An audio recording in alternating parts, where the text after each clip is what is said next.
welcome to the Sober is Dope podcast. I'm your host, Pop Buchanan, and I am excited to have a really special guest today, part of our Sober Superheroes campaign. We have the great Zach Skow on the podcast today. Zach is 12 years sober. He survived end-stage liver disease. He was given 3 months to live. He's the founder of Marley, Mutts, an amazing dog rescue company, positive change program, and Mutts. Zach, how are you feeling today? I am doing spectacular. I'm excited to be on this show. It is definitely the probably the greatest name in the history of podcasts. Sober is Dope. Thank you. I'm just excited to be able to talk freely and openly about, something that's so profoundly important to my life, my existence, my family's existence. For a long time it's just a slippery slope to be talking about sobriety. So it feels great. Yes, thank you very much, and that's the most important thing. And our stories are a little similar. When I was 27 years old, the doctor told me I had half a liver. They didn't understand. They was like, "You're real young. You're a good-looking kid. What's going on with you?" The psychiatrist was looking at me like, "What's up? Like, why are you drinking like this? Your liver is pretty much, you'll die within a couple of years if you don't stop." Then I went on for another beautiful 4 years, just tearing apart the town. And I think mainly because I just was initially afraid and I just didn't understand. And there was so much factors that went into it. So for me, what I want to talk about with you today is your recovery journey. Given a liver disease diagnosis with 3 months to live, Yeah. had to be tough. You're talking about July 2008. And I just want to go back before that even. And I want to ask you straight, what was your deal with your addiction, and what was tormenting you and keeping you within the addiction to bring you to that point? And any insights you could give us on your journey? Yeah, that's a good question. I mean, obviously there are family reasons why I am the extent of the alcoholic that I am. I'm predisposed to certain types of addictive behavior, alcoholism. My grandfather, my dad's dad, died of liver failure at 41. Yeah. This is actually, I'll show it to you right now. Yeah. I happen to have it right here, but my grandfather died. This is his 24-hour-a-day book. I never met the man. He died July 3rd, 1961.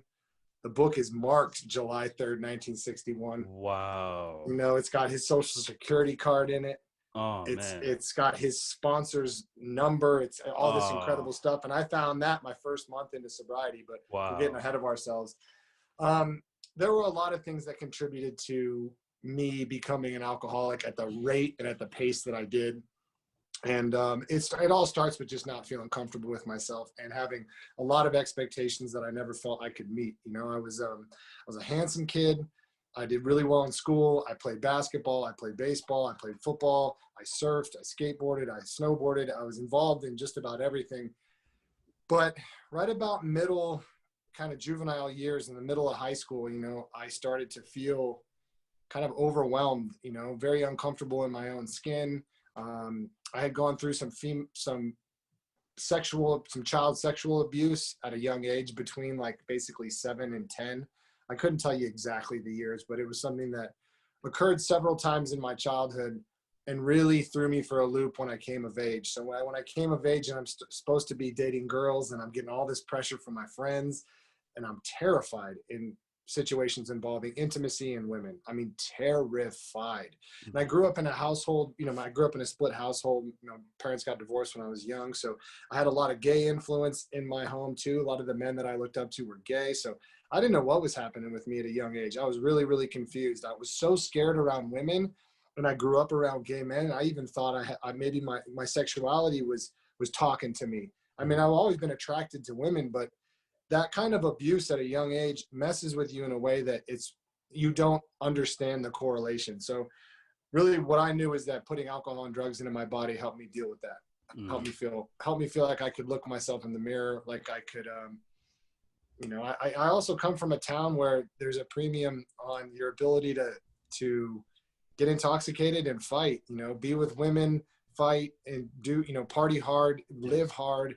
That was the culture of Hermosa Beach, California. Very much so a punk rock, culture. So it was something that my whole community, everyone I looked up to, was steeped in that. And so was kind of something I always aspired to be. I even like the hip hop group, the Alcoholics, when I was young. They were my jam. I Yes. loved the Alcoholics, you know. So it was Yes. everything about drinking. You know, everything about drinking and using drugs was something I wanted to be a part of. And that's how I got started. That's how I got going. Well, thank you for that. Well, first thing, you know, I'm in the music industry. I do hip hop, and that was kind of my issue too. Like, I try to tell people we're not given a memo when we're young that we have this aversion to alcohol, right? And it's a social lubricant, it's a social norm, and the problem with that is that we grow up with the normal expectation that to be cool, you have to party, you have to get out there and mingle. But if you're like myself, and you have an addiction issue and you don't know it, like I said, we don't get the memo, leads to a life of problems. And for me, I was stuck. I mean, a whole image of the rapper: get the bottles, go to the club, get the girls, be out there, be the center of attention.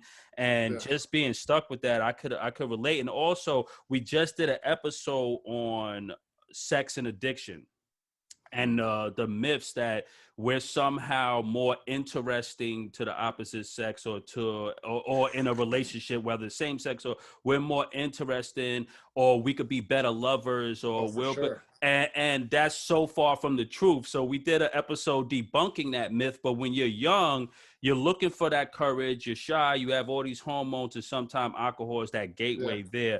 So thanks for let's sharing pause on that, man. Yeah. One of the coolest things about my life, about recovery, was I started my journey into recovery, and we can go back and go over a bunch of stuff. But what I got to discover is I got to address this. I got so comfortable sharing about myself in recovery that I finally went to a therapist. You know, I found a safe space where I still felt manly. I still felt, you know, I'm a highly sensitive person, man. So the word manly, while it's conventionally applied to me, doesn't really apply to me anymore. But being in recovery allowed me to work with a therapist for the first time. And I got to address all this stuff that I otherwise wouldn't have ever addressed had I not found recovery.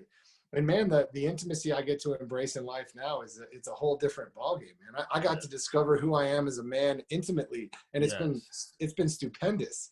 You know, before it was like everything about intimacy was getting fucked up. It was having drugs present. I did not have an intimate moment for 15 years that didn't involve heavy amounts of alcohol and drugs. Yes. You know, so you always associate alcohol and drugs with intimacy, period. I always did. Yes. So to get to be introduced I'm a 40-year-old man now, I'll be 12 years sober in October.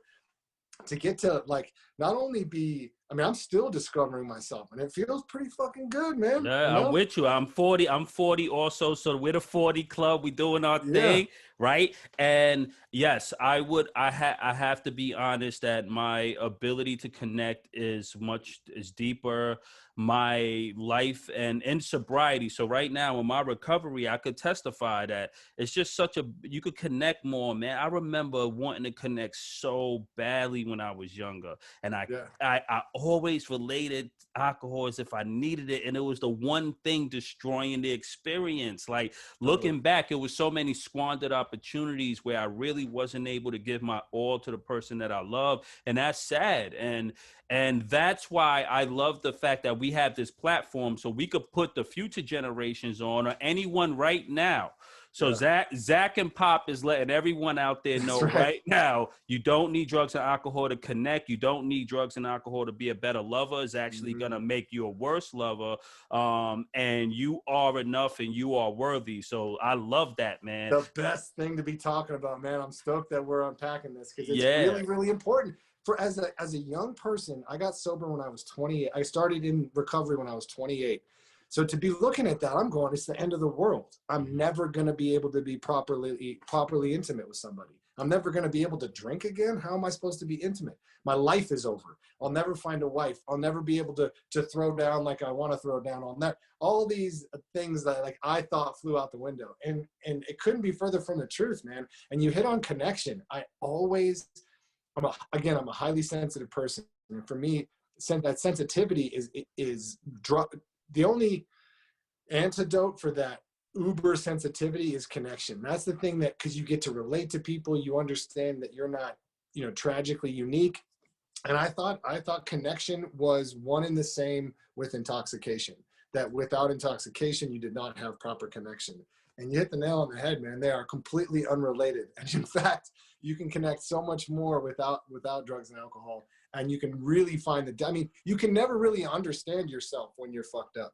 When you're focused on intoxication and pursuing oblivion, you never really get to figure out who you are. You get glimpses of who you might be or how you operate under those conditions. But for me, being able to be intimate and sober and to be, it's a true freedom. It's a true freedom. And I've really discovered who I am as a person, you know, for the first time in my 30s and now into my 40s. And I still feel like every day, man, every week, something new is happening and I get an opportunity to grow that I wouldn't have were I stuck in my addiction, man. And I got a lot of people in my life, a lot of really close people to me, brothers, people that I've grown up with my whole life who are still on the hamster wheel of addiction. And I got the most empathy for them that I possibly could ever have, man. Just watching what that's like and watching the barriers that they have to connection, the barriers that they have to responsibility and intimacy. It's tragic. Right. You know? And we don't have to deal with that anymore. And we don't. And the thing is, you know, alcohol is a depressant. So when you're looking to have a good time and using something that actually depresses your nervous system and makes you and removes you from that ultimate state, it's dangerous. And that's why I'm glad you mentioned therapy. So for a lot of people out there, you know, therapy is a better replacement for using alcohol as the medicine. Alcohol and drugs is not your therapist, and it's going to just compound the issues while temporarily masking it, and it creates a problem. So don't be afraid to go get therapy, handle your business, and remember, alcohol is just a very insidious substance. So that's the worst thing about it. It's going to make you think you're going to have a good time. My life, I used to end in fights and out like the worst type of arguments, not remembering anything. And it was just a mess, man. And now I'm able to connect and the love gets better. Your energy gets better. And this is why for men and both for women, your hormone levels go back to a really healthy level when you stop drinking drugs and using alcohol. So when you're looking to connect, you're looking to have this vital experience, but that's a hormonal. On a chemical level, it's a hormonal thing. So same thing with depression and mental health. When your 100%. neurotransmitter hormones drop to an unhealthy level, that's where you get these depression, anxiety, mania, bipolar and stuff. And part of healing is just embracing your natural self. So I'm glad, hey, we touching on some really good things there. Man, my antidote for everything back then, if I was feeling anything, was, well, I need to get fucked up. Yes. That was my antidote for everything. And and that prevented me from really ever truly understanding what I was made of or feeling. Yes. You know what I mean? I never really got to address what I was feeling because I always covered it up. So, you know, there's this freedom that comes with sobriety, this freedom of like, it's for real you. You know, it's the realest, real version of you and all the pros and cons of that. But there's this true freedom that I also reflect on, like I was just touching on people that are close to me that are still stuck in this disease and they're confined by so much. They're confined geographically. They can't travel to certain areas unless they, you know, bring alcohol with them or have a way to get drugs with them. It was very much that case with me. I could not travel outside of the greater Los Angeles area. I mean, I brought hard drugs on airplanes on a regular basis, like sacrificed, made such knucklehead decisions simply to try to feel comfortable. I didn't get to travel with friends. I didn't get to be a part of things because, you know, I was restricted by my disease. And now that I don't have that, the freedom is unreal. The freedom to just kind of, it's almost overwhelming because you can pursue anything, literally anything. You know? Yes. And that's beautiful. Yeah, I remember I needed alcohol. And you mentioned this, I was reading up on you and how you described it was a baseline normal. It was a necessity to live. Your baseline normal was the drunk inebriation and getting intoxicated. Same thing for me, man. And I just felt like I really needed it. I remember like, I would have to think about using the bathroom. I don't know if I don't have cigarettes, I have to just I got to get a cigarette if I'm gonna do this thing. 100%. It was just crazy. It was like the 100%. It was the most bizarre stuff. And look, we're at a point, granted, where we could look back and laugh at it because I'm 8 years sober, you're 12 years sober. We're both in our 40s. We're at that point, and I know you could attest to this. Going back to when you was looking in that mirror and you didn't like what you saw, and me going back to the point where I was really jammed up, I never thought I could get to a point of healing where I'm laughing, I'm healthy. I mean, like, it was dark, bro. It was dark. And that darkness is what I want us to really talk. Like, I like to put a highlight on, because too many people forget the darkness, and then that's how they relapse. They start to get comfortable in their recovery. Oh, I got this now. My life is different. I could have a drink here and there. I could play with that. And what I love about you is that you use a life of service. You use the reality of where you came from, your health, acknowledging your liver, and gratitude for all of these gifts that recovery has restored to you, right? Everything. Everything as a means to stay sober. And I love that. So how are you doing today? You look great. You feel great. How was recovery, like the overall experience? It's been a ride for the 12 years for you. It's been a real ride. Right now, I'm in the middle of, I think a lot of times when people hit double-digit sobriety, you get into a, you don't know if you're in a groove or a rut, and I got in a sobriety rut, in that I wasn't participating the way I was used to participating, because I threw myself into this 100%. I was going to sometimes 2 meetings a day, 7 days a week. I was very much involved in doing panels and H&I stuff in hospitals and institutions, and then I started working in prisons, and I started sponsoring guys in there. A lot of that's through letters, or when we would go in several times a week. And so I thought that doing that service work was enough for me. I thought, because I was doing so much in the world, and that being of service to those guys and being of service to people who are on the transplant list. I also sponsor people who are awaiting liver transplants. So just going through the process of not only recovery, but also what you can do for your body to try and help you survive long enough to get your transplant and to also stay eligible. And I just found myself sideways, man. I found myself gravitating towards the chaos, a lot of these patterns that I used to have when I was out there doing it. And it scared me, and I really got to a point where I had to buckle down. My sponsor moved, so I didn't have that same synergistic, and he was a real father figure, somebody I could really, really bounce things off of all the time. Yeah. And then I didn't think I needed it. Same thing, I've got my 12 years, I've done a few things. I've been to a few meetings, and I got to humble myself. I got to be in a position where I got to admit to a bunch of people that, hey, I'm not working this the way I need to. I'm not being as honest as I need to. I'm not working the steps like I need to. And so I, started over again, working the steps with a group of guys, and it feels tremendous, and all of the things that have been bothering me, all the things that wore me into this rut, that kind of pushed the back end of my back end out and caused me to spin. All the answers are in recovery. All the answers are here for you. You have access to all of it, so I get to work those steps again. And right now I'm working my fourth and fifth, and I feel tremendous, to get to put my whole life, all the things because so much has happened in the last 5-6 years since the last time I did my steps. Actually, it's been almost 8 years, 7-8 years. Okay. So much has happened that I haven't really taken a look at. And this recovery allows us to do that. So I put it all out there. I've got probably 50 pages written down of all the things that I want to address, get to address, people I need to address, wrongs that I get to right. There's just a framework to figure it all out, or to figure out most of it. And I just feel blessed to be back involved in that, and back involved in just the old school basics of showing up. Amen. I get to do, people talk a lot of shit about the Zoom meetings, man, but I've been on some Zoom meetings that have blown me away. I got to give my testimony last week, and my mom got to open up and give the 15. Nice. I got to do my mom doing the 15, me doing the hour. It was incredible, man. Yes. It was real special. And there was 200 people on the meeting, from Mexico City to Honduras to South Africa to Australia. And I don't know, I love recovery. I love connecting, like we talked about in the beginning. Yes. I got to be connecting with people in my sober circle, to really be held accountable, and to not think like I'm somebody special, Yes. So it feels good. I almost feel like a newcomer, and I have that same zeal of being fully immersed in the program, and seeing that all the answers are in front of me, and being really, really grateful that I'm here. you know? Hey man, and God bless you. It sounds like you hit a rut where it could have went either left or the wrong way, and you did the right thing. You buckled down and you went back to the basics. So we talk Yeah. about going back to the basics a lot on the podcast, Yeah.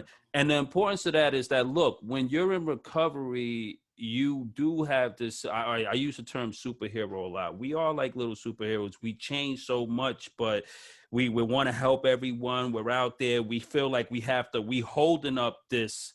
Sometimes it could feel like a facade, like the sober facade, like I'm sober and strong and I'm keeping it together. But it's hard. Every day you have Mhm. to fight, and it's the biggest war of our lives. Like Yeah. the main reason I'm doing this podcast. I'm a busy guy. I have 2 or 3 companies of music. I do this. Yeah. It's because I have to help people, and I have to even remind myself that we're in the biggest war of our lives.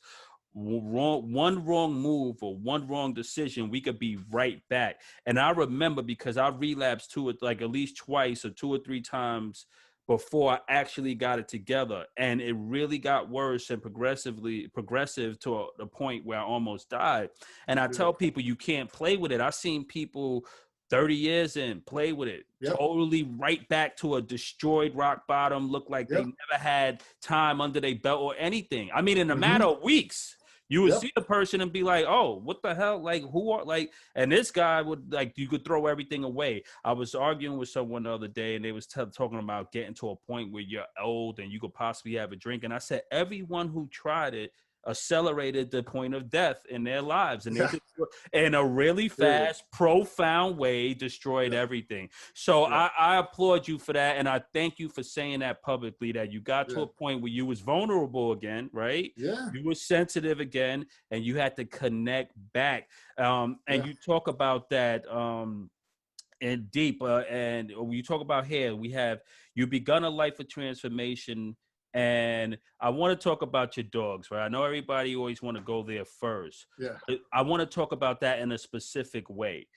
Like, there's a point in your story in October when you looked in the mirror and you looked at yourself, and the liver disease wore you down to the point where Yeah. you was unrecognizable, right? Hmm. You described it as like just you was like just a broken man. You didn't recognize yourself, and you was broken. And then you Yeah. made this decision. So you, from July to October, you had a 3-month diagnosis. And what happened between those 3 months to get you to that point where you had that revelation in front of the mirror, where you Yeah. was looking at your dogs who showed you all of this unconditional love without judgment? You look up into the mirror, you have Yeah. your dad that's in your corner, and you have your dogs, and then now you Yep. have a willingness to change. Yeah. What went on there in your transformation? Man, there was a lot, and I'm totally down to get into this, and I'm glad we're talking about it. I spent 6 weeks in the hospital dying. You know, as soon as I got checked in, they said, you need a liver transplant. You're not going to get one. You know, period. Mm, So we did everything we could. You know, my kidneys failed. Don't remember that week. Blood transfusions, getting my paracentesis. You know, I'm 9 months pregnant looking. I'm completely yellow. They're sucking liters and liters of stuff out of my body. My paracentesis was in my back, so I had a catheter stuck in my back. The first thing I did when I got hospitalized was get addicted to drugs. I mean, I got on morphine the first day. I got on Dilaudid day 3, and I never looked back. So I became I got off alcohol. I got through that, okay. which is Okay. unbelievable. Yes. Right. So I got right through with that withdrawal experience, only to pick up hardcore opiates, you know, basically Wow. mainlining, you know, Dilaudid every 3 hours in a hospital setting. And I took that shit for 6 weeks. And by the time I finally got admitted to the transplant program at Cedars-Sinai, you know, I had completely lost my will to live. I wasn't going to be alive anyway. They already told me, you're not going to make this. You know, you have less than 90 days to live without a transplant, and you need 6 months sobriety to even qualify. So, you know, I had no shot whatsoever. I mean, honestly, it wasn't until somebody from H&I, from the program, came into the hospital. I had my first meeting in my hospital room with a gentleman that got through liver failure in prison. And so my dad's sitting in the corner. He doesn't want anything to do with these guys. And he hears this dude's story.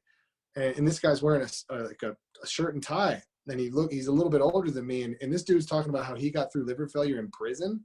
So that was the first infusion of hope that we had. And at that point, my dad just set to getting me to a hospital where I could get more help. And, you know, fast forward getting released from the hospital, I got admitted to the transplant program at Cedars, which is where I was born. I was born at Cedars-Sinai Medical Center. I was 2 months premature. I'm a twin. Yeah. So, you know, a lot of craziness has happened at that hospital. Both my brother and I received blood transfusions when we were infants from men who died of AIDS. Wow. So we were born in 79, and back then no one knew anything about HIV/AIDS. So, you know, that was a real scary time where we didn't know if we contracted it. And so Cedars-Sinai has been a very interesting, pivotal place in our history. Yeah. But I got released from the hospital. You know, I had to start going to meetings just to be eligible. I attended meetings on a liver card. A lot of people go on court cards and stuff like that. I was on a liver transplant card. I had to prove that I was going to one meeting a day so that I could prove I was staying sober. Yeah. And I was only there to get a liver transplant. I didn't care about anything else. I didn't care about the people. I didn't care about any of the program. I didn't care about any of that. I was so self-serving and caught up in my own shit. I didn't care about anybody or anything. And for that reason, none of it really stuck in the beginning. And what happened was my dad, I had been out of the hospital about a month. I started to get a little bit better. I was feeling okay, but still very much suicidal. Like, I don't know if anyone out there is, I'm sure there are a lot of people watching this who are familiar with suicide. And it's one of those things that you can't get rid of. When your brain latches onto it and you're in a place of complete incomprehensible demoralization, my brain just wouldn't let go of it. I knew where my dad's gun was. I just wanted a way out. I didn't want to put him through any more pain. We were like in tens of thousands of dollars in debt at that point. No, there was just no hope in sight. And in the middle of all that, when things couldn't have got any worse, you know, when things could not have gotten any worse, my dad goes to Brazil for work for 48 hours. He doesn't even spend the night.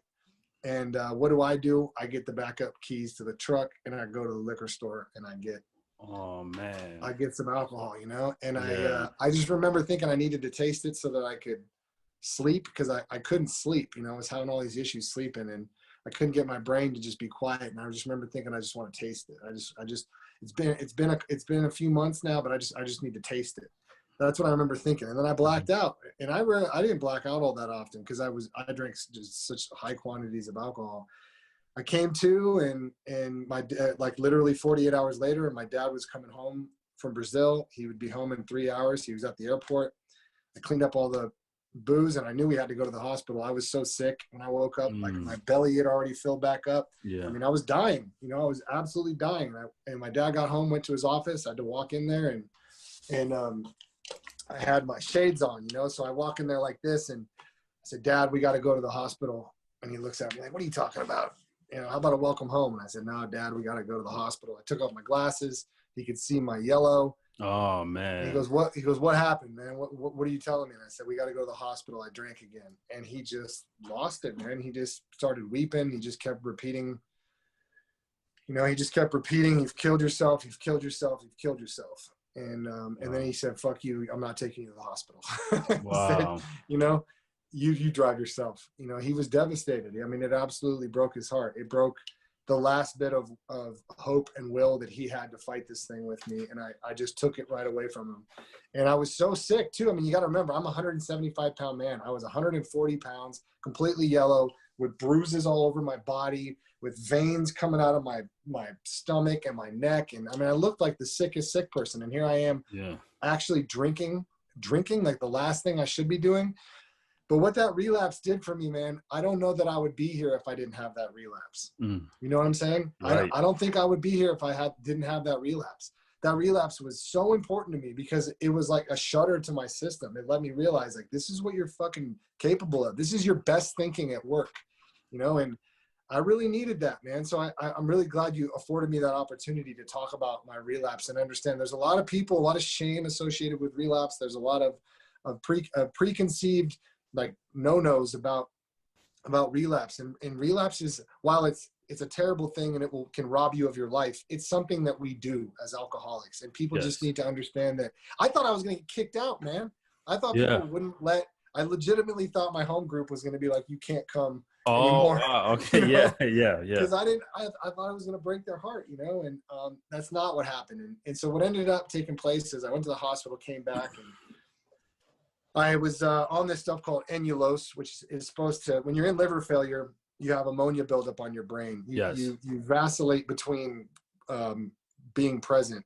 Like you can't tie your shoes. One day, you're talking perfectly, and then the next minute you don't know where you are and what year it is. Really Absolutely. strange, Yeah. So I was taking this stuff called annulose to deal with the ammonia on my brain, and it makes you lose your bowels. So I lost my bowels in bed again, which is a regular occurrence. It's 3:00 in the morning. I didn't want to wake my dad up for him to clean me off. And so I walked into the bathroom to clean myself off, and my dogs are with me, and they're always with me.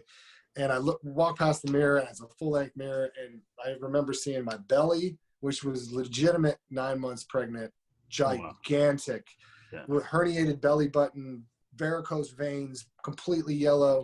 And I'm staring at myself, looking at my eyes, just staring at myself in the mirror. And, I did not know what I was looking at. Like at least in the fattest you've been, the skinniest you've been, the most wasted you've ever been, you can usually recognize yourself, and I legitimately didn't recognize myself.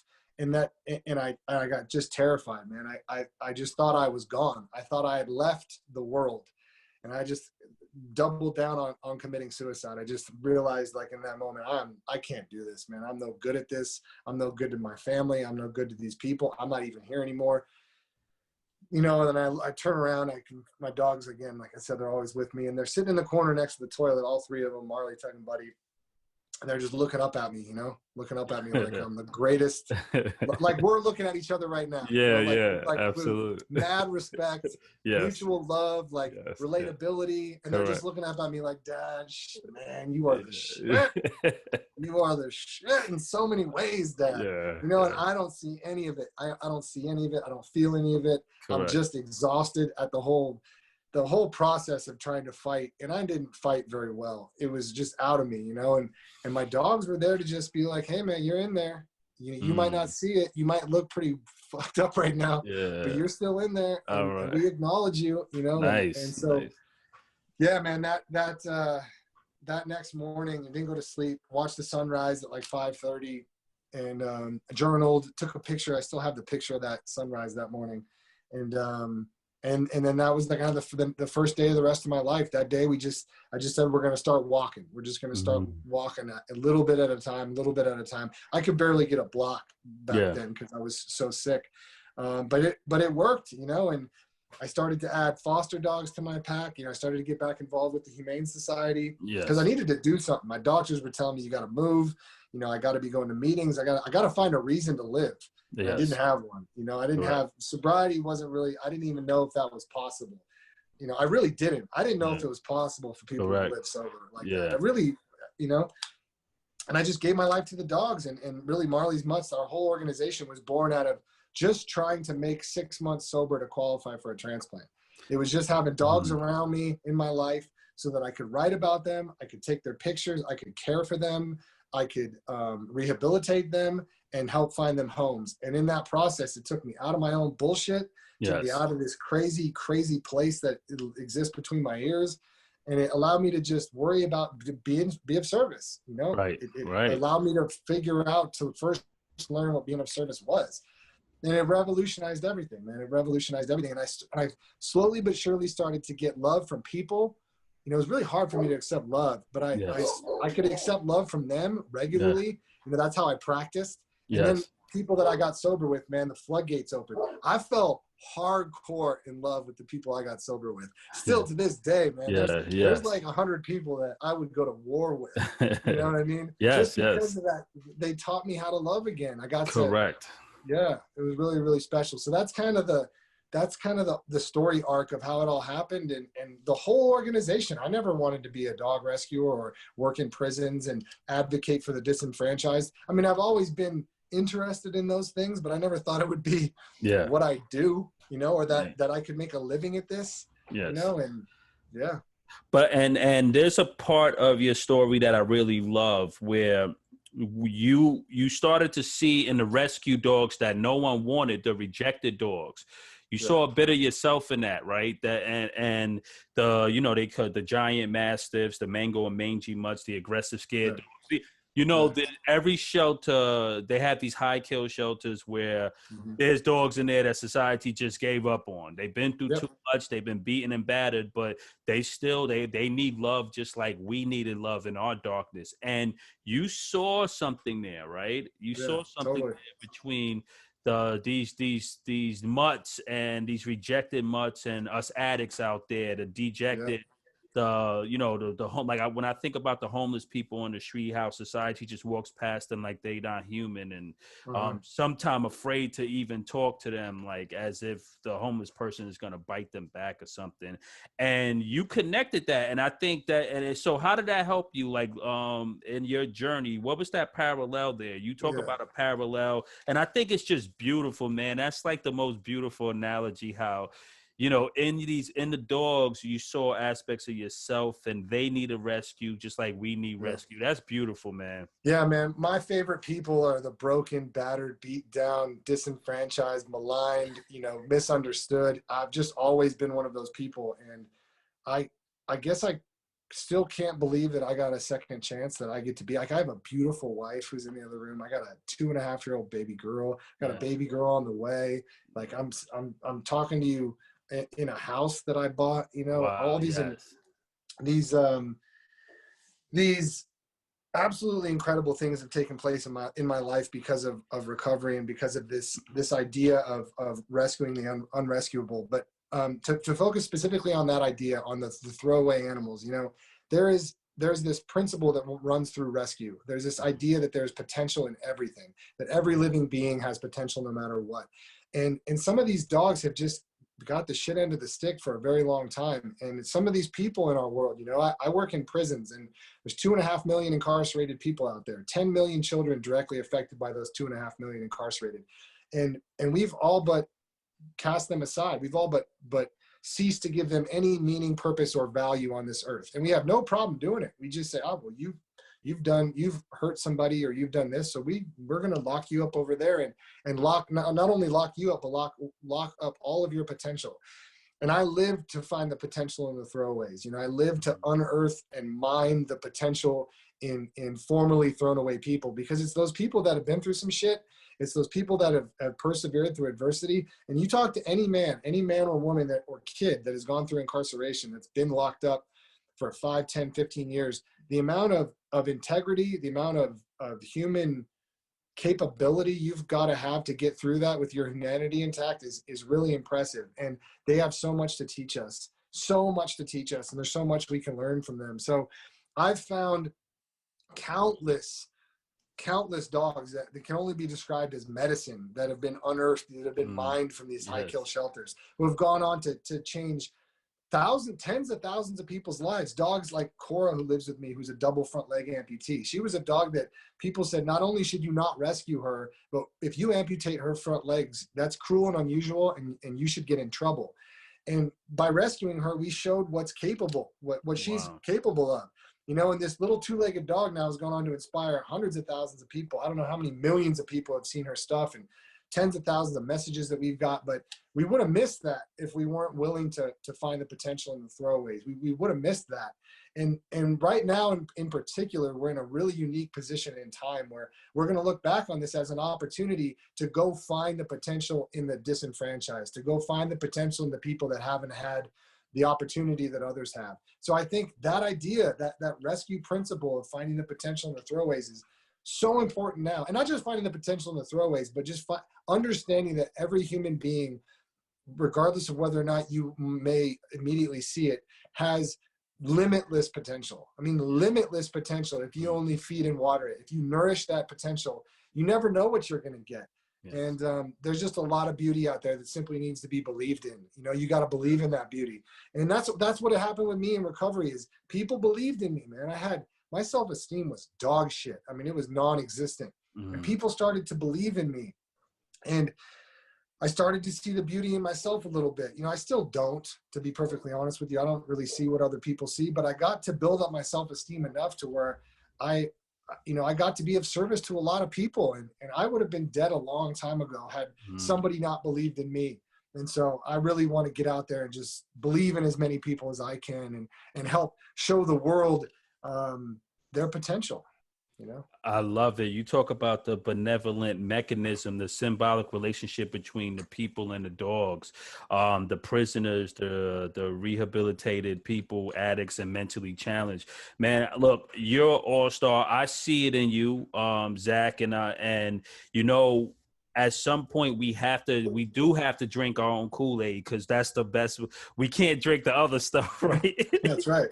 So That's my right. thing is, I started to believe even in myself. I realized that, and this is an essential aspect of how the brain works, and kind of like some signs of the law of attraction and that fancy stuff about thoughts attract things is you can't really get to that next level unless you believe it. You have to kind of start to believe it. And I know it was tough for me for a long time. I didn't see what everyone saw. And I had friends who called me, I retired, I gave up music, I gave up so much. And people used to call me every day and campaign and say, look, you're good, man. We want you to work on your music. You're good. We want you to get out there. We want you to start acting. We want you to get back into all of the stuff you used to do when you was younger. I'm like, I don't see it. And I gave up. When I first got sober, I just was like, it's just about sobriety. I'm just going to sit here and try to live the straight-laced life, go to work, and that's it. And it was a whole nother world full of potential. But it took the love of others to kind of show me that. And then I started to have to believe in myself. And then one day I just said, you know what? I'm not going to limit myself no more. I'm not going to, that was part of the addiction. I didn't believe. I felt like I wasn't worthy. I lost my dad when I was 13, and that was my hero, and that was my pain point. And I started giving up. Like, I felt like, well, what's the purpose of all of this if we could just die? And, and I started questioning God and all of these things. And all of that led to this place where I was stuck in a room by myself, with the inability to process my emotions, drunk, broken, depressed, angry, tired, and frustrated, and disconnected from everything that I love, the girl that I love, the family, my potential. And I needed rescue, right? And that's the whole analogy in our talk. And God threw me my last Hail Mary. I tell you, Zach, I had one Hail Mary. I went from making all of this money out of college, brownstones in Brooklyn, all of this stuff, had a 3-level brownstone in Brooklyn, New York, and a swanky little area, this young kid running around, to walking in the streets with nothing. I lost everything imaginable. Couldn't call my mother, couldn't call anyone. And I got on my knees and I gave my life back to God. But the prayer that I sent to God was a SOS. It was like, I need rescue. And if you could get me out of this, I'm going to fly straight. I swear, I was like, God, I'm going to strike you the deal of a lifetime. Because I know you tired of my stuff. I know it. And then I felt You'll get me forever. You get me forever, and I never looked back. And I was like one of the, I was like one of Marley Mutts on that street. I just I needed no one else believed in me. The world was certainly like, but God said, yes, kid. And if you get up and then start to believe in yourself. So there's so much truth in your story and so much love, man. And you're awesome. And you and I together, let's keep growing. Look, we're young. We only 40. We're in the best shape of our lives. That's right. We're living this roller coaster. And Zach, I'll tell you one thing, man. Just don't burn out, bro. Give yourself the time and energy you need. Know when to say no. And I'm telling you this out of love, bro. I see what you're doing. You have a lot going on. Make sure you have the right infrastructures in place to where people can handle things when you get tired. Remember that it's okay not to be okay, bro. And make sure you take care of yourself, because you say 5,000 dogs to date. About 5,000. Look at that, man. That's changing the world.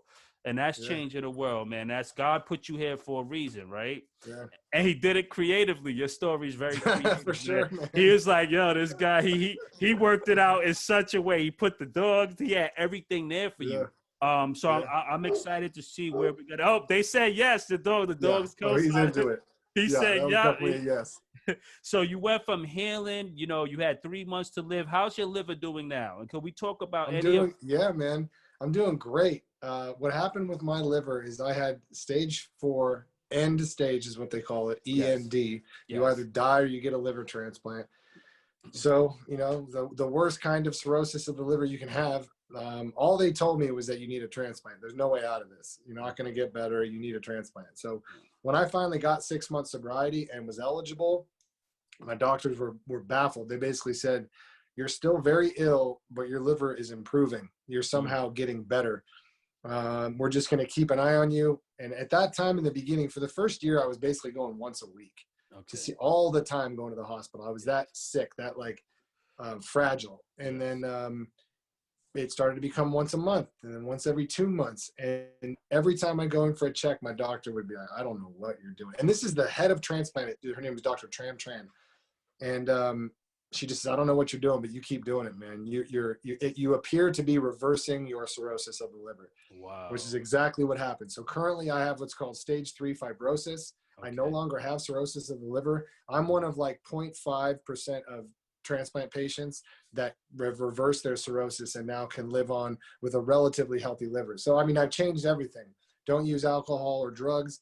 And I do the best I can to eat a healthy diet, you know, try to remove a lot of things that aren't healthy, because your liver wellness is your entire body wellness. If you don't take care of your body, the reason most people don't survive cirrhosis is they're obese. That is almost the primary reason why people don't survive. Correct. So I work with a lot of different people in transplant just to give them advice on how I got through it, because it so rarely happens. It's such a rare deal to have gotten back from liver failure. And I just want to share whatever I've learned with as many people as I can, you know. So I get on some of those, there's a few living with liver disease pages on Facebook and stuff. And I just try to stay active on those and help where I can. But let me ask you something, man. You talked about God, about your relationship with God.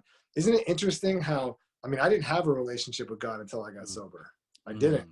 In fact, I prided myself in not having a relationship with God, you know. Maybe that was part of the problem. But I found this completely reborn, not reborn in the sense of like Christ reborn, but a reborn, renewed relationship with God that I absolutely love, man. Like I love more than anything to have this. God is still enigmatic to me. It's still kind of hard to understand, and that's okay. But she is there, man. You know what I mean? She I is like definitely that. present. And I never had that. And that's just such a lot of people assume that when you get sober, you know, there's this weird, like Jesus that, or there's some dogma that you have to prescribe by, that you have some religious doctrine that you have to sign and, like, you know, cut your finger and submit some blood. And none of that happens when you get sober. It just helps to have, you know, a God of your understanding in your life. And for me, that's been like the one parallel or really integrated part of my sobriety that's been so important is developing my relationship with God and always having access to that. You know, before it was just me. I was just having conversations with myself. No wonder I got in so much trouble, man. Yeah, absolutely. You know? And you know what, Zach, for me, it was the opposite. I grew up in a Catholic household. My brother, Roman Catholic priest of a brother, highly influential, important guy. I was an altar boy. I went to 2 Catholic schools. I graduated from one of Bishop Loughlin High School, the same high school Mayor Giuliani went to, fast track to go to really good schools, went to college, knew God, studied all type of spiritual texts, meditation, Tai Chi, Zen. I had it all. And because I knew it all, I developed somewhat of a God complex and took God for granted. And it wasn't until I was reduced to a low point that I absolutely said, I got to stop playing with God, because it was, I felt like I had a higher responsibility to do the right thing because I knew better. And I just knew, because of all of that, I think that's what saved my life. That was the point where I could confirm with the world that there is something evil in the universe that will gladly help you, drag you to that dark place. If you want to go there, I tell people, don't play with it, because all of the little movies that people watch with the werewolves and vampires and all of these games people like to play in the world. But if you want to play with that reality, it will gladly take you to a really dark place. And don't take these things for granted. So at my low point, I realized that whatever that was had no love for me. It was very comfortable with seeing me crawling on all fours in the middle of the street, right? Losing my whole integrity and humanity. And I'm talking about, I come from great people, scholars, a line of priests. I mean, my grandfather was a political activist, a radical. He had, he did so much. And I was a kid with all of this worthy. They called me Poppy Doc. I was supposed to be a doctor and do all of these things. And I'm sitting in the middle of the street, broken, people looking at me and they're saying, And, you know, people was looking at me kind of how your dogs was looking at me like, that's a good looking kid sitting in the Yeah. middle. Cause I was like, I was still look good. And people was like, I was just sitting Yeah. there. And I tell you this much, when I reached up and prayed to God, it was the most impersonal thing ever, man, Zach. I swear. It was just it was very simple. But I said, God, they got me. And I understand now. Like I was brought to a point where I felt like I had 100 chains on me, and something evil said, "We got the kid. He's captured it in our possession. We got Joseph. That's my real name. Mm-hmm. The kid who was supposed to be a priest. I told my mom I wanted to be a priest as a baby. I love Jesus, love God, love all. I studied every religion. I could go on for days about that. Yeah. And they had me, and I said, God, this is real. Could you please come help me? Please rescue me. I was done, man. And I said, I don't want to die, God. And I literally, now this is the point of the Sober is Dope podcast that really, this is why I wanted to say, I heard a voice, bro. I heard a voice. I'm talking Yeah. about the voice was like, get up, go to this train, go to the hospital in Manhattan and stay there. And I never stopped following that voice. It said jump the turn. You're going to have to jump the turnstile, go to 14th Street. It started working with me. Something said, okay, now this is the deep part. If I didn't totally surrender 100% of my will and find humility in that point, I would have died within that week. My liver was already shot. I'm talking about I was shot. I told you I was shot at 27. I kept drinking from 27. Now I'm 30. Yeah. So I went 3 years on half of a liver with a total, they told me stop drinking, right? Never, I didn't do none of the lactulose, never did the tap, none of that, just kept going. And I'm just sitting there broken. I went to the hospital. They looked at me. They said, you appear to look good. We don't know if we could get you up there. You don't have insurance. We got all these other people. And I started crying, bro. I said, you guys, if you don't take me today, man, I'm going to die, man. I don't want to die. I don't want to die. And somehow they brought the director of the hospital down. And this man came up to me and said, kid, if you waste my time, we both going to be in trouble. Now, you serious or not? If I get you to go upstairs, are you going to fly straight? And that's the moment where God was listening and this man was listening. And all my ancestors and everything that I love was listening. The whole universe was quiet. And I looked at him and I said, I'm done. Let's fly straight. I shook his hand, told him I'm going to fly straight. He said, go upstairs. That was day one of the Sober is Dope story, December 15th, 2012, man. 8 years later, I'm here, and I'm not looking back. Because I tell you this one, I take one. Now, if I could do a movie, we should do a movie. If I take one drink, you know what happened? All of the stuff will rewind in slow motion, and I'll go right back to that floor on that street.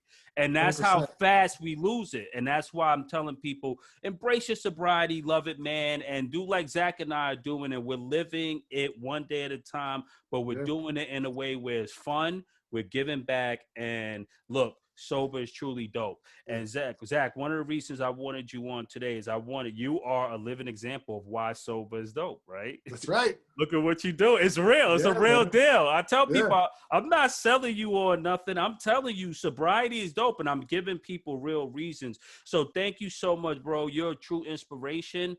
You went on to start all of these amazing companies. We had Marley, Mutts, positivity for the inmates, and thank you for helping out the inmates. Maybe we could do something together with the inmates. You know, maybe I could somehow incorporate the podcast and help some of them. Like maybe we a big part of what I do in there is, and what the dogs do in there, is unlocking sobriety. You know, right? Because what did we talk about? It's really hard to get sober if you don't have any self-esteem. And a lot of these guys have been locked up in a place where they don't have access to their emotions. You show vulnerability or your emotions, it's weakness. You can't show weakness in prison. There's not a lot of love. There's love with your boys, but it's a different kind of love. So you bring dogs in there that need to be rehabilitated. And there's this reciprocal exchange of love and emotion that's just incredibly powerful. And what that does is open up and our guys have to give speeches. They have homework, all relating to emotional honesty and dog psychology, human psychology. And what happens is, man, the walls just come down, and they're human beings. So they have this need, this absolute inherent need to emote. And the dogs really give them that opportunity to do that. And we've created a lot of guys that have done their first sober years ever in prison, man. It's a lot easier to be fucked up in prison. And I've had more guys than I can count that have had their first ever sober years locked up, first ever sober years ever. And to do it locked up is really, really impressive. A couple of them, my boy Brian James, who just got transferred out of Corcoran, ran a successful substance abuse program at his new prison. He got transferred to a place he didn't want to go to. He could have caved. He could have felt sorry for himself. Instead, he developed his own sobriety program there at Ironwood State Prison. He's doing incredible things. There's just a lot of wonderful stuff. Sobriety is dope. It is dope, man. And it's as real as it gets. Yes. And I'm pretty sure I would be fundamentally like the opposite. I would be completely whack if I was not this real version of myself. And I thank God every day that I get to be sober, that I get to access the real me. Yes, you know what I mean? Amen, amen. And I want to thank you for your honesty. Between you and myself, about 2 years ago, my mom got hit with after beating cancer with liver diagnosis, and it was just like yours, man. And doctors are still looking at her like some type of oddity. And I mean, they went to my younger sister. I wasn't at the hospital. They said, listen, make arrangements. Your mom's not going to make it, And my sister said, listen, you can't talk about our mother like that. Our mother raised a Roman Catholic priest. She put all her kids through school. She fought. Our dad died when we was young with all she had. She's a fighter. You don't know our mother. Don't write her off. Fight for our mother.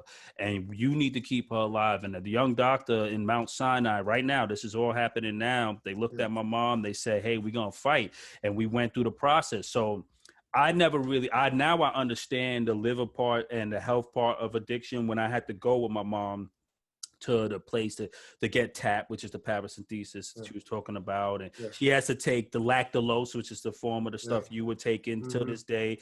And one day, and the same thing with the liver thing, and they was like, she's old, we're not sure if she could make it through a transplant. And then one day that she went in, took a regular blood test and stuff, and they said, you're no longer a candidate for the liver transplant. We don't understand this though. Yeah. And then she went through a whole nursing home, couldn't talk, couldn't move. I have video where it was like, excuse me, Miss Buchanan, could you lift your hands? And my mom was like, okay.